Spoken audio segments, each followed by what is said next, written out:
नमस्कार मित्रमैत्रिणींनो, आपलं पुन्हा एकदा स्वागत आहे आपल्या चॅनलमध्ये. आपण श्री गुरुदेव दत्त भाग 1 पाहिला. आता यापुढे आपण भाग 2 पाहणार आहोत. तर पाहूया श्री दत्तात्रयाची अजून माहिती. दत्तांच्या पाठीमागे असलेली गाय म्हणजे पृथ्वी आणि 4 श्वान आहे. औदुंबराचा वृक्ष हे दत्ताचे पूजनीय रूप आहे, कारण त्यात दत्ततत्व जास्त प्रमाणात असते. दत्तगुरूंनी पृथ्वीला गुरु केले आणि पृथ्वीप्रमाणे सहनशील आणि सहिष्णू असावे अशी शिकवण घेतली. तसेच अग्नीला गुरु करून हा देह क्षणभंगूर आहे अशी शिकवण अग्नीच्या ज्वालेपासून घेतली. अशा प्रकारे चराचरातील प्रत्येक वस्तूमध्ये ईश्वरांचे अस्तित्व पाहण्यासाठी म्हणून दत्तगुरूंनी 24 गुरु केले. दत्त दररोज खूप भ्रमण करीत. ते स्नानासाठी वाराणसीला, चंदनाची उटी लावायला प्रयागला जात. तो दुपारची भिक्षा कोल्हापूरला मागत आणि दुपारचे जेवण पांचाळेश्वर बीड जिल्हा येथे गोदावरीच्या पात्रात घेत असत. तांबूल भक्षणासाठी मराठवाड्यातील बीड जिल्ह्यात राक्षसभवन येथे जात. तर प्रवचन आणि कीर्तन ऐकण्यासाठी नैवेशारण्यात बिहार येथे पोहोचत. निद्रेसाठी मात्र माहूरगडावर जात आणि योग गिरनार येथे करत. दत्तपूजेसाठी सगुण मूर्तीऐवजी पादुका आणि औदुंबर वृक्ष यांची पूजा करतात. पूर्वी मूर्ती बहुधा एकमुखी असायची. हल्ली त्रिमुखी मूर्ती जास्त प्रचलित आहे. दत्त हा गुरुदेव आहे.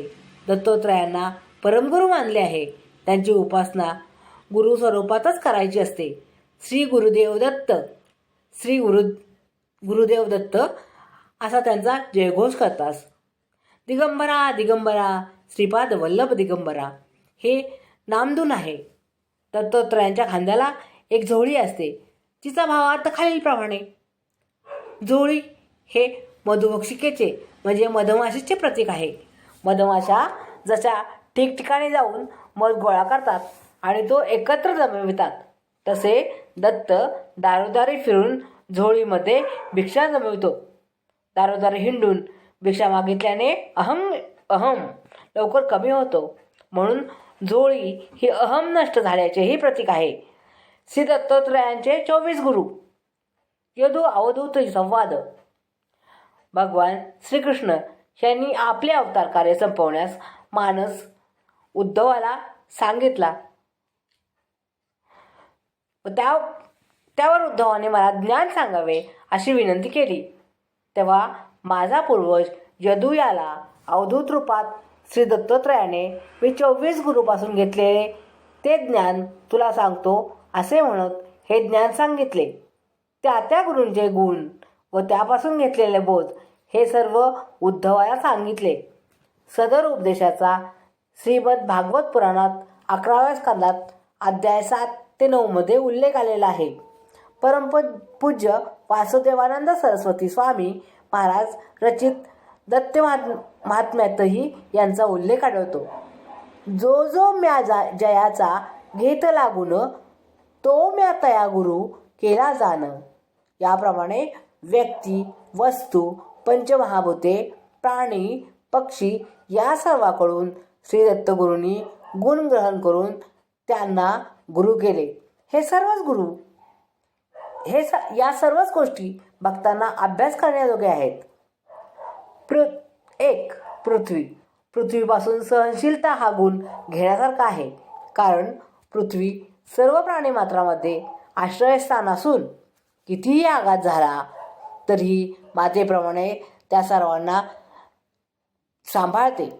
खोदणे, नांगरणे, कचरा, घाण यासारखे आघात सहून सर्व प्राणी मात्र वृक्षसंपत्ती यांचे पोषण करते. पृथ्वीचे चांग वृक्ष हे परोपकारासाठी प्रसिद्ध आहेत. मुळापासून शेंड्यापर्यंत फळे फुले देऊन सर्वांना सुखी करतात. ते वाळून गेल्यावरही त्यांचा उपयोग होतो. परोपकाराय तिष्ठती वृक्षः परोपकाराय इदं शरीरम. त्याप्रमाणे मनुष्याने आपल्या देहाचा परोपकारासाठी उपयोग करावा. पृथ्वीचा अंग असलेले पर्वत हे परोपकारासाठी प्रसिद्ध आहेत. आपल्यामध्ये असलेले सर्व खनिज संपत्तीचा उपयोग परोपकारार्थच करतात. त्याचप्रमाणे साधू संन्यासी यांना आश्रय देतात. याप्रमाणे मनुष्यानेही संग्रही असलेल्या विद्यांचा परोपकारासाठीच उपयोग करावा. 2 नंबरचा गुरु वायू. वायू 2 प्रकारचे. शरीरातील प्राणवायूमुळे मनुष्याचे जीवन चालते, म्हणून आहार प्राणवायू चालण्यापुरताच घ्यावा. दुसरा वायू बाहेरचा, हा कुठेही आसक्त होत नाही. सुगंध दुर्गंध दूर करून पवित्र होऊन राहतो, म्हणून संतोष, पवित्रता व अनासक्ती हे गुण वायूपासून घ्यावेत. 3 नंबरचा गुण आकाश. आकाश हे सर्वत्र आहे, याची मर्यादा आजपर्यंत कळली नाही. ही चराचर सृष्टी आकाशात राहते. त्याचप्रमाणे आत्माही सर्वव्यापक आहे.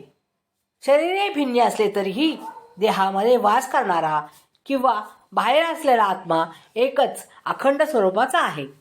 या सृष्टीत कितीही बदल झाले तरी आकाश निर्विकार राहते. 4 नंबरचा गुरु जल म्हणजेच उदक. जलावरच सर्व जीवन अवलंबून आहे. जल स्वभावतः स्वच्छ, पवित्र, मधुर, समसमान असते. त्याचप्रमाणे सर्वांशी आपले संबंध मधुरपणे ठेवावे. कुणाच्याही दोषाकडे लक्ष ठेवू नये. जलाप्रमाणे शिक्षण घेऊन वर्तन करणाऱ्या मनुष्याच्या दर्शनाने सर्वांना पवित्रता येते. 5वा अग्नी. अग्नीला आकार नाही. जळणाऱ्या वस्तूचा आकार त्याला येतो. पूर्णपणे वस्तू जळल्यावर तो गुप्त होतो.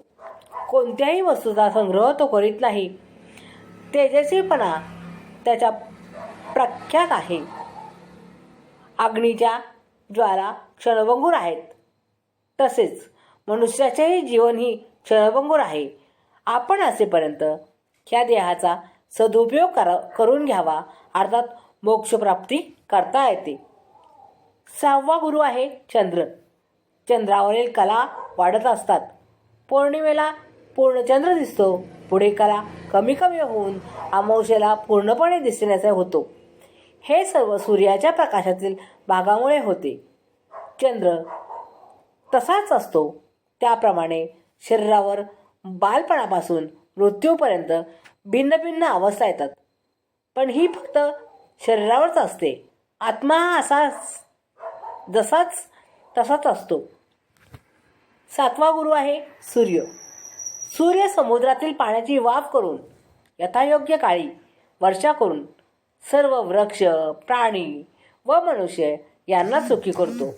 त्याचप्रमाणे मनुष्याने परोपकार बुद्धीने कर्म करावे, पण त्यात आसक्त होऊ नये. 8वा गुरु आहे कपोत म्हणजेच कबूतर. कपोत पक्षी व कपोतीन एका घाटात प्रेमाने व आनंदाने राहत होते. पुढे त्यांना पिले होऊन त्यांना पंख फुटल्यावर ती बाहेर जाऊ लागली, पण ती एकदा पारद्याच्या जाळ्यात अडकली. त्यांना सोडवायला गेलेली कपोतही तेथे अडकली. पुढे कपोतही अडकला. त्याप्रमाणे सर्वच जाळ्यात सापडले. तसेच मनुष्याने केवळ आपल्या कुटुंबातच मग्न होऊ नये. हे शरीर मोक्षदार असल्यामुळे योग्य वेळी संसाराचा मोहत्यागही करावा. 9वा गुरु आहे अजगर. आपल्या सर्व गोष्टी प्रारब्धानुसार घडत असतात. निर्वाह करता कधी मिळेल कधी मिळणार नाही अशा अवस्थेत अजगराप्रमाणे निश्चिंतपणे आपला जीवनयोग करीत राहावे. 10वा गुरु आहे समुद्र. समुद्रात सर्व नद्यांचे पाणी घेऊन येतात. आतंक आहे तरी आपली मर्यादाच कळत नाही. त्याप्रमाणे मनुष्याने खूप प्राप्ती झाली तरी खूप प्रफुल्लित होऊ नये. आपल्या ध्येयाकडे सतत लक्ष ठेवावे. 19वा गुरु आहे पतंग. 11वा गुरु आहे पतंग. दिव्याच्या ज्योतीच्या रूपावर भाळून पतंग स्वतःला जाळून घेतो. त्याचप्रमाणे स्त्रियांच्या रूपावर भाळून आपला नाश करून घेऊ नये, म्हणजेच संयम राखावा. 12वा भृंग.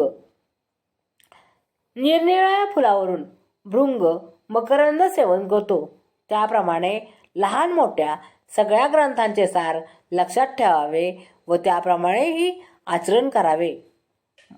13वा गुरु आहे मातंग. मातंग म्हणजे हत्ती. हा बलवान, बुद्धिवान व आकाराने मोठा आहे, पण त्याला पकडण्याकरता मोठ्या खड्ड्यात नकली हत्तींकडून त्याला आकर्षित करतात व तो खड्ड्यात पडतो. मग त्याला पकडतात. यापासून स्त्रियांच्या मोहात पडू नये हे शिक्षण मिळते. 14वा गुरु आहे मधुमाशी. मधुमाशा फुलावर जाऊन मध गोळा करतात व ते पोळ्यात जमा करतात, परंतु त्या पोळ्याला आग लावून मनुष्य ते पोळे मधासाठी हस्तगत करतो. म्हणून धनाचा संग्रह करणाऱ्या लोकांची अशीच गत होते. दरोडे डाके पडून प्राणहानीही होते. म्हणून धनाचा संग्रह वर्ज्य आहे किंवा वर्ज्य करावा. 15वा गुरु आहे मृग. हरिण हे चपळपणासाठी प्रसिद्ध आहे, परंतु त्याला पकडण्यासाठी पारधी लोक बासरीसारखे वाद्य वाजवून त्याला स्थिर करतात व नंतर त्यावर जाळे टाकून त्याला पकडतात. म्हणून ग्रामगीते म्हणजेच शृंगारिक लावण्या वगैरे श्रवण करू नयेत. भगवंताच्या गुणगानाचेच श्रवण करावे. 16वा गुरु आहे मत्स्य. मत्स्य पकडण्यासाठी किंवा मत्स्य पकडण्याची पद्धती म्हणजे एका दोरीला गळ लावतात, त्याला खाद्य म्हणून मांसाचा तुकडा लावतात, दोरी काठीला बांधून ती पाण्यात सोडतात. माशाने ते तोंडाने धरताच त्याच्या टाळूला गळ अडकून पडतो व तो प्राणास मुकतो. म्हणून भोंज्या पदार्थाच्या आवडीवर रसना ताब्यात ठेवावी किंवा जीभ ही ताब्यात ठेवावी. 17वा गुरु पिंगला.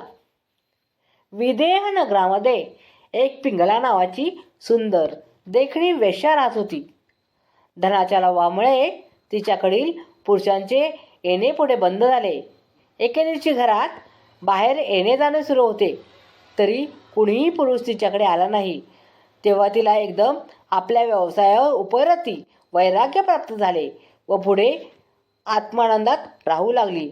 निव्वळ आशेवर जगू नये, त्यामुळे दुःख प्राप्त होते, परंतु वैराग्य आल्याशिवाय सुखाची प्राप्तीही होत नाही. 18वा गुरु कुरर पक्षी. याला टिटवी असेही म्हणतात. हे मांसपक्षी पक्षी आहेत. असाच एखादा मांसाचा गोळा प्राप्त झाल्यावर तो सर्व पक्ष्यांनी सारखा वाटून घेतला. काही पक्ष्यांनी लवकर खाऊन संपवला, पण एक पक्षी हळूहळू खात होता.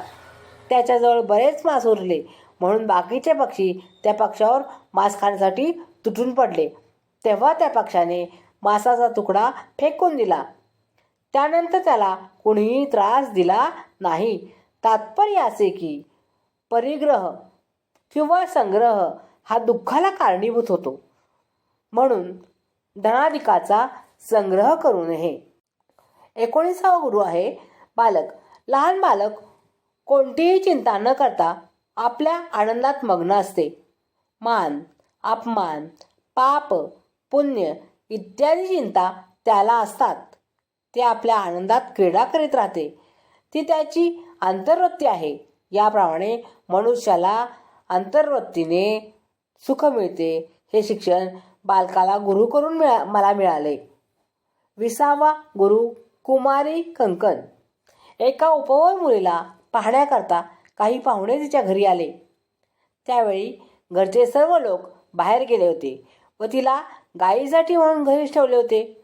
ऐनवेळी त्यांच्या जेवणाची सोय करावी म्हणून तिने साळी कुटण्यास घेतली, परंतु तिच्या कंकणाचा आवाज होऊ लागला. त्या आवाजाने मात्या पित्यांना दूषण येईल म्हणून एक एक कंकण काढत गेली. जेव्हा एकच कंकण राहिले तेव्हा आवाज बंद झाला. म्हणून कोणत्याही साधनेसाठी एकांतच असावा हे शिक्षण मला मिळाले. 21वा गुरु आहे सर्प. सर्प हा समूहाने राहत नाही. ते एकटेच फिरतात. त्यांना दुखावल्याशिवाय कोणाला डंख करत नाहीत. त्याप्रमाणे संन्याशाने सतत फिरावे, पण मठ आश्रम बांधू नये. 22. शरकार. शरकार म्हणजे बाण बनविणारा लोहार. हा बाण बनवण्याच्या वेळी कोणत्याही दुसऱ्या आवाजाकडे लक्ष देत नाही. जवळून राजाची मिरवणूक गेली तरी त्याकडे लक्ष देत नाही. म्हणून प्रत्येकाने आपल्या कामात एकाग्रता ठेवावी. जप, तप, योग, साधना इत्यादी करणाऱ्यांना अशी एकाग्रता आवश्यक आहे. हे शिक्षण मला शरकाकडून मिळाले. 23. कुंभारीण माशी. ही माशी पावसाळ्यात एका आळीला आपल्या घरट्यात आणून ठेवते. त्या आळीला प्रत्येक वेळी जाता येता तिच्याजवळ असलेल्या काट्याचा डंख करणाऱ्या माशीतच असते. पुढे समयानुसार त्या आळीचा डंख करीत असलेल्या जागी नवा काटा निघतो व ती आळी कुंभारीण माशी बनते. तात्पर्य, ज्याचे आपण नित्य ध्यान करू त्यातच आपण किंवा आपले रूपांतर होईल. हा कीटकान्याय म्हणून ब्रह्मचिंतनात प्रसिद्ध आहे. 24. गुरु आहे कोळी. हा आपल्या नाभीतून सूत्र काढून त्याचे जाळे बनवतो. त्यात तो यथेच्छ क्रीडा करून ते जाळे स्वतःमध्ये सामावून घेतो. त्याप्रमाणेच ईश्वरही हे जग निर्माण करतो व यथाकाळ राहून आपल्यामध्ये सामावून घेतो. त्याला बाहेरची आणखी सामग्री लागत नाही. नरदेह प्राप्त झाल्यावर या जन्मात जे लोक मोक्षसाधन करून घेत नाहीत त्यांचा पुनर्जन्म होत राहतो. अशा प्रकारे श्री दत्तात्रयाने ज्ञान सांगून कृतार्थ केले. तेच ज्ञान मी तुला सांगितले असे श्री भगवान श्रीकृष्ण उद्धवाला सांगतात.